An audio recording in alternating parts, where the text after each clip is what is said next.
news across Nigeria, where we update you on what's happening across the Nigerian Federation, North, South, East, and the West. The Federal Capital Territory High Court has turned down the bail application of the former Deputy Governor of Osun State, Iyola Omisore, presently in the custody of the EFCC for alleged fraud of 60 billion naira. Ruling on the former Deputy Governor's bail application, Justice Olukayode Adeniyi held that his application for bail is premature and incompetent. Justice Adeniyi asked him to await the expiration of the 14-day remand order granted by a court of coordinate jurisdiction before exercising his right to bail. The judge held that any attempt to grant the bail application will be tantamount to vacating a subsisting order made by the same court. The judge said counsel to Mr. Omisore failed to convince the court of its power under the law to overturn its own order and sit as an appellate court on its own order, and that the Administration of Criminal Justice Act is clear and makes it lawful for the EFCC to detain a suspect for the initial 14 days and another 14 days if circumstances warrant it. He adds that in the instance case, the court lacks jurisdiction to set aside the order it made for the remand of the suspect, and it's been established that there is a reasonable cause to remand the applicant in the custody in line with the provisions of the law. The Lagos State government has commenced the process of establishing a digital library project aimed at providing unlimited access to knowledge for teachers, primary school pupils and secondary school students through the collection and creation of an online portal. The portal will be accessible via the internet on a range of devices to enable students to carry out research and access study aids and e-books on key subjects. Giving more details to journalists, the special advisor to the Lagos State Governor on Education said the first phase will be launched in January 2017. One of the key things we're going to be doing is to take learning into videos, because we know from statistics and research that people learn better by the things they see. So this portal, the first phase, is going to have a minimum of 1,600 videos available to all our students in Lagos State. So whoever you are, wherever you are, you can go on this portal. You have a problem in mathematics, for example, you can click on mathematics, click on the topic, algorithms, and you're going to have study guides there. You're going to also have videos that take you through, short videos that take you through these things to ensure that you can do very well. The portal is going to be called Educate Lagos.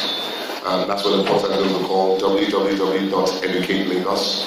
Regardless of your social background or the economic background of your parents, with www.educatelagos, all you need to do is to go to that portal and you have a lesson teacher waiting there for you. That's what we intend to achieve. The first phase of the project is going to be ready by January 2017. So we are confident that by the time our students go back to school January 2017, the first phase of this portal will be ready and our students will have access to it. And we're confident that ultimately this will also improve learning outcomes, in all our schools in Lagos State.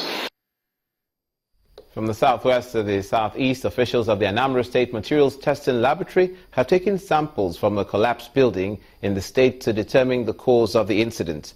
The mishap, which occurred in Indiagu, Ikenga, Ogidi, left 5 people dead. The lead official in the testing laboratory, Noel Obaji, says the use of substandard materials is suspected to be one of the contributing factors. They used 12 mm rod, which is not able to carry this structure, this building, and it's an upstairs. So upstairs, before you go for this kind of thing, number one, you need to do subsoil investigation to know the extent, the depth of your foundation, the extent you will go.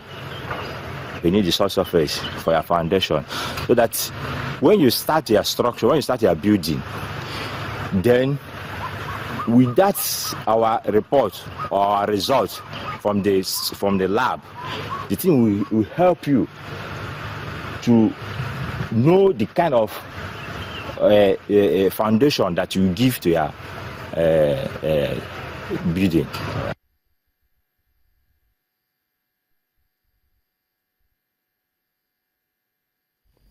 And now to the environment as far as the weather is concerned and how it's impacting states across the country and what the states are doing about it. The team of the National Emergency Management Agency, working with some youth corps members in Osun State, have taken to the streets to educate the public on the need to take proactive measures against flood disasters. The youth corps members, serving as volunteers under the Emergency Management Vanguard, went through the major streets of the state capital, Osogbo, distributing handbills and refuse bags and appealing to the people to stop dumping waste indiscriminately.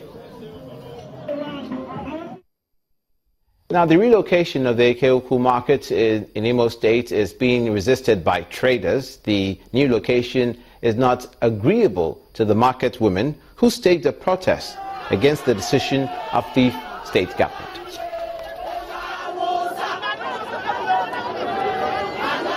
Why I'm here today is to represent the women, and they are here with me. None of them is happy. Since 6 o'clock, we are out from our houses. Because we are asking the governor, we are begging him, please, for him to leave our market for us. Let it be as it is. We don't need remodeling.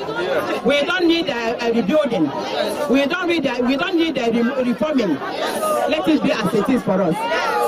We are a government that believes in what the people want and what the people want to say. That informed the reason why we didn't want to make your protest a secret one. And I know from what you said here, our duty is to relate it back to the governor and find a way to harmonize whatever opinion, whatever message you brought to the government of Imo State. And that's where we leave it for this edition of News Across Nigeria, where from the north, south, east, west, we tell you what's happening across your country. I'm Olumide Macaulay. Thanks for watching.